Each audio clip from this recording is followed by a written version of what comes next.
মইপিঠে ফের বাঘের হামলা, বাঘের মুখে বনকর্মীরা। বাঘে মানুষের দীর্ঘক্ষণ লড়াই চলতে থাকে। গুরুতর জখম হন বন দপ্তরের এক কর্মী। সোমবার সকাল থেকে বন দপ্তরের তল্লাশি চালানোর সময় জঙ্গল থেকে বেরিয়ে ধানের ক্ষেতের ওপর লাফিয়ে পড়ে একজনকে টেনে নিয়ে যাওয়ার চেষ্টা করে বাঘ। ঘটনার জেরে আতঙ্ক ছড়িয়েছে গোটা এলাকায়। বছর 5 আগে লালগড় এলাকায় ঢুকে পড়া এক বাঘের মর্মান্তিক মৃত্যু হয়েছিল স্থানীয়দের হাতে। এবার কি সেই লালগড়ের দিকেই এগিয়ে চলেছে বাঘ?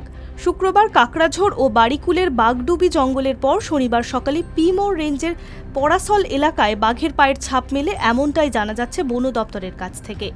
বন দপ্তরের একাংশের মতে, যে এলাকায় বাঘের পায়ের ছাপ মিলেছে সেই এলাকা থেকেই জঙ্গল পথে অনায়াসেই পৌঁছে যাওয়া যায় লালগড়ে। স্বাভাবিকভাবে স্থানীয়দের জঙ্গলগুলিতে নজরদারির বৃদ্ধি করেছে বন দপ্তর কর্মীরা।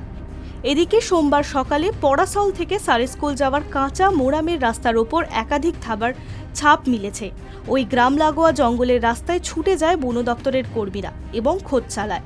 বাঘের পায়ের ছাপের নমুনা সংগ্রহ করে তারা। বাঘ ঢুকে পড়ায় পরাসলের জঙ্গলে এমন খবর দ্রুত ছড়িয়ে পড়ে গোটা এলাকায়, আর তার জেরেই আতঙ্ক ছড়িয়ে পড়েছে স্থানীয়দের মধ্যে। Hi news network.